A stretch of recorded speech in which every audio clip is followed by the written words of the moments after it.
15절까지입니다. 15절의 말씀부터 우리 천천히 합독하겠습니다.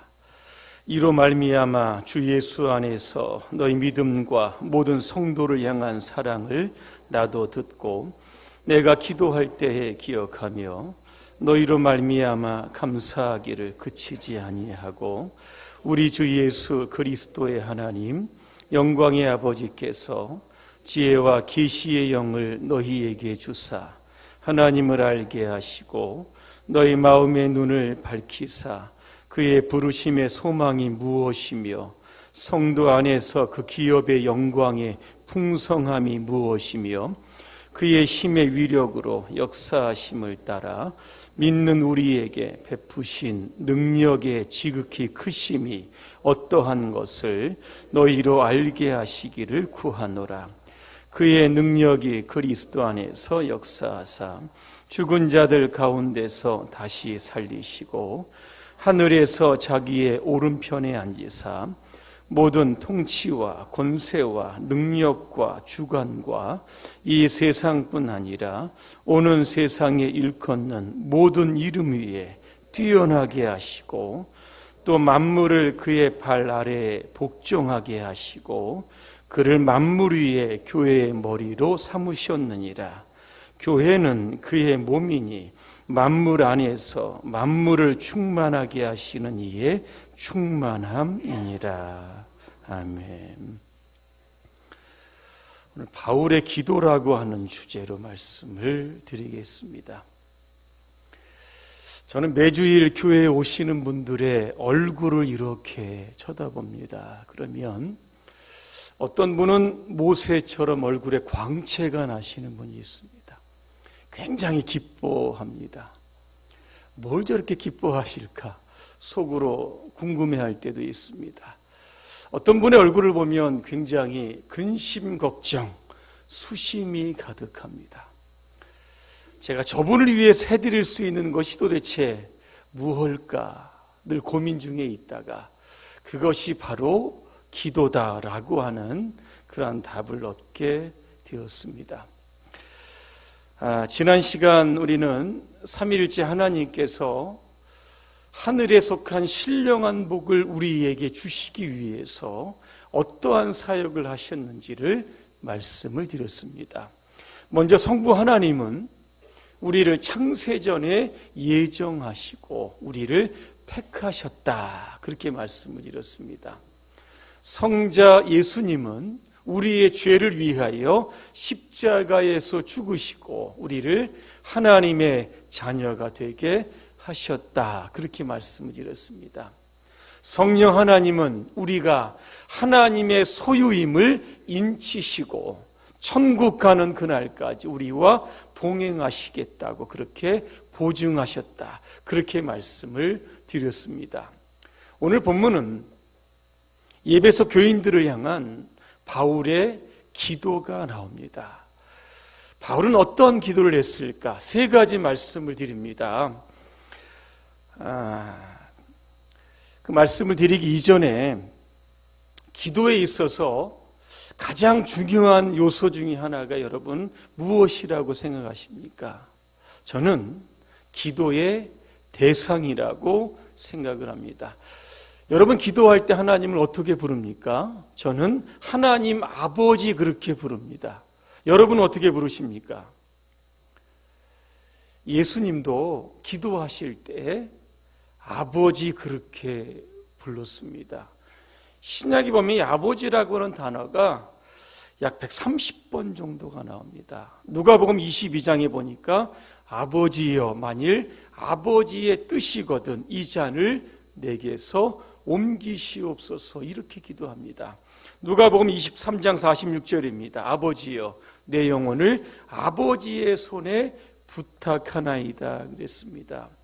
마치 부자지간에 그렇게 대화하는 것처럼 예수님은 하나님과 그렇게 친밀하게 기도하셨습니다. 또 하나 성경을 보면 하나님의 어떤 사람들에게 하나님은 이 벗이라고 하는 친구라고 하는 용어를 사용하셨습니다. 하셨습니다. 특별히 하나님은 아브라함에게 나의 벗이다 그렇게 말씀합니다. 그래서 창세기 18장 7절에 보니까 내가 하려는 것을 아브라함에게 숨기겠느냐 그랬습니다. 친구 사이에는 비밀이 없는 겁니다. 마치 친구에게 하나님께서 하시고자 하시는 계획들을 미리 알려주시는 겁니다. 예수님도 제자들 향해서 뭐라고 말씀하시냐면 친구라고 하는 단어를 사용하셨습니다. 요한복음 15장 15절입니다. 너희는 친구라 하였노니 내가 내 아버지께 들은 것을 다 너희에게 알게 하였음이라. 그렇게 말씀하고 있습니다. 그래서 우리가 기도할 때 우리가 기도하는 대상이 바로 아버지고 또 하나 친구고 벗이라고 하는 그러한 여러분 생각을 가지시고 여러분의 안에 있는 말 못하는 그러한 고민들 하나님께 여러분 다 아뢰시고 또 그분을 통하여 오늘도 여러분의 삶에 기도가 또 응답받는 이러한 축복이 있으시기를 주님의 이름으로 축복합니다.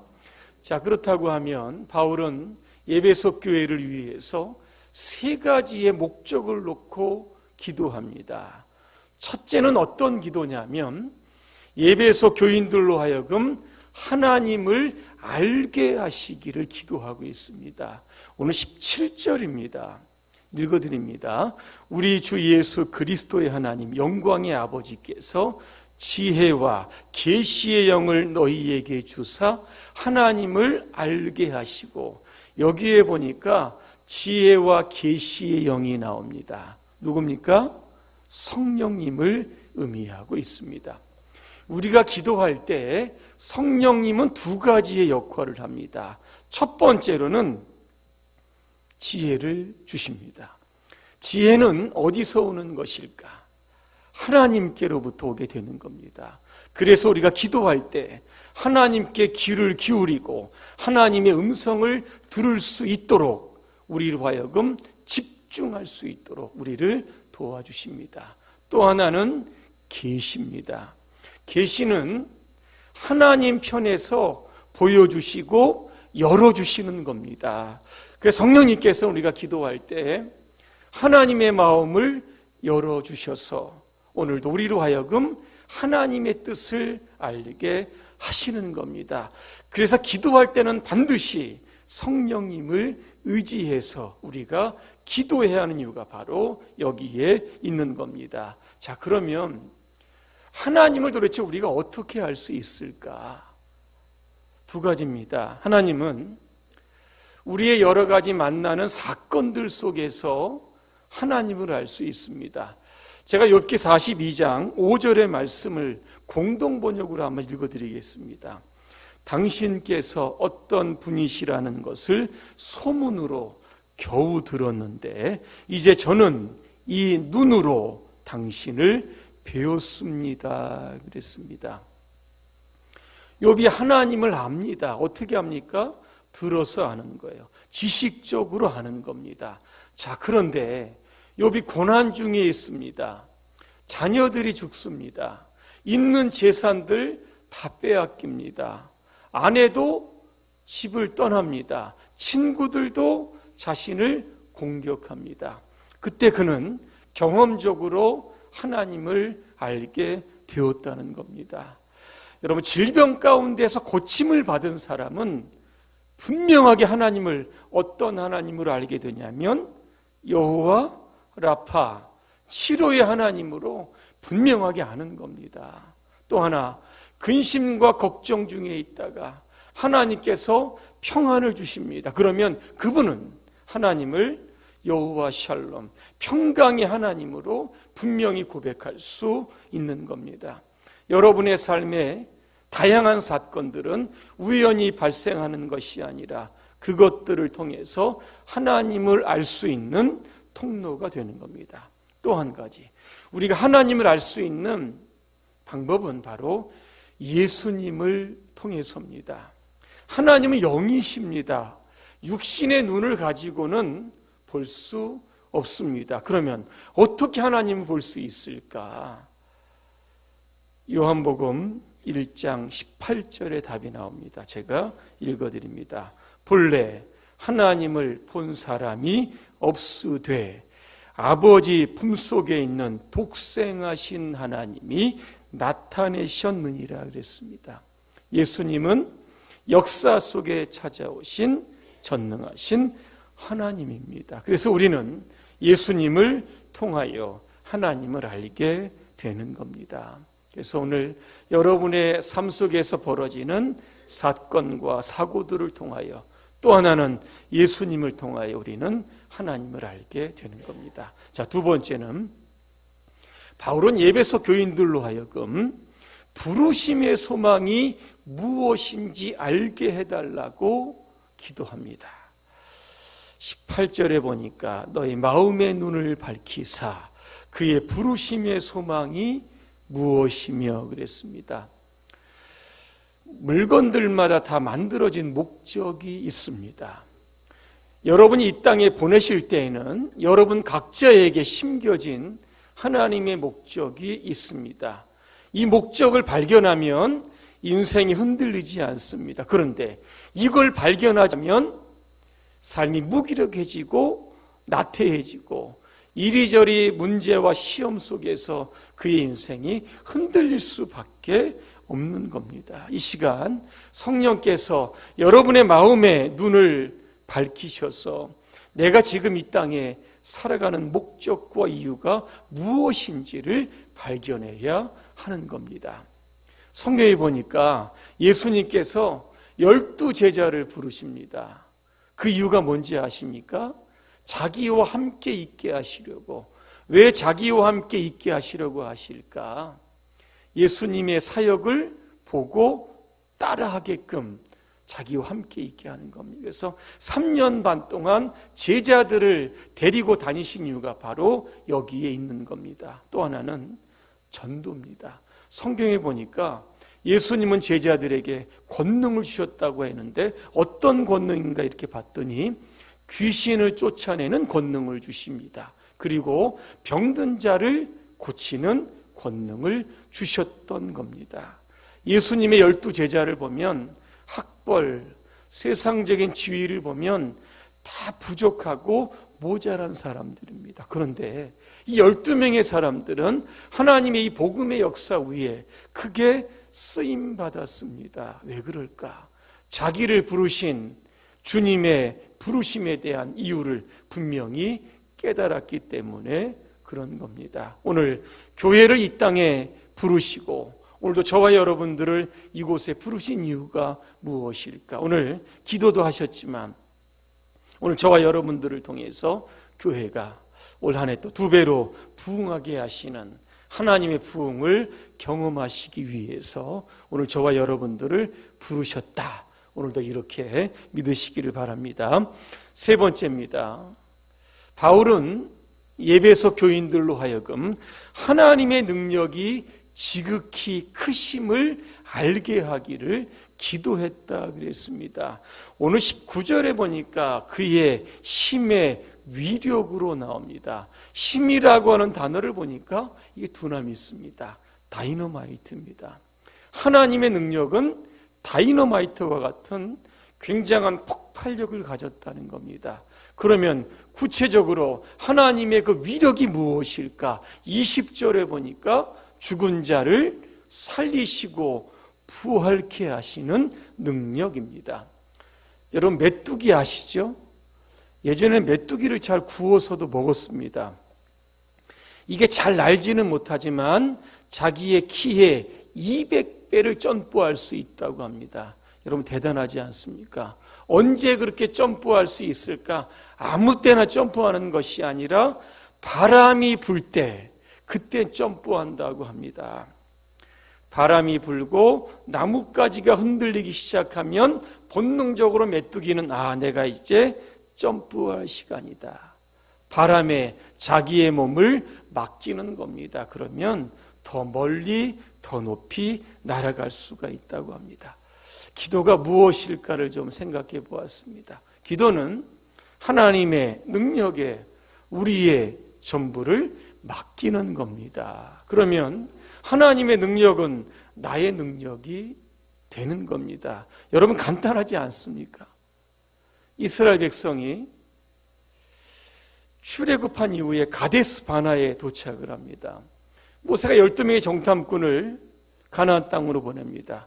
그들이 돌아와서 보고를 하는데 10명은 부정적으로 보고합니다. 뭐라고 이야기합니까? 우리는 그들에 비하면 메뚜기입니다. 그러나 여호수아와 갈렙은 이렇게 이야기합니다. 그들은 우리의 먹이입니다. 예전에는 밥이라고 하는 단어를 썼습니다. 그들은 우리의 밥입니다. 똑같은 환경을 보고 왔는데 10명과 두 사람의 보고가 틀립니다. 그 이유가 무엇일까? 민수기 14장 9절을 8절을 제가 한번 읽어드립니다. 여호와께서 우리를 기뻐하시면 우리를 그 땅으로 인도하여 들이시고 그랬습니다.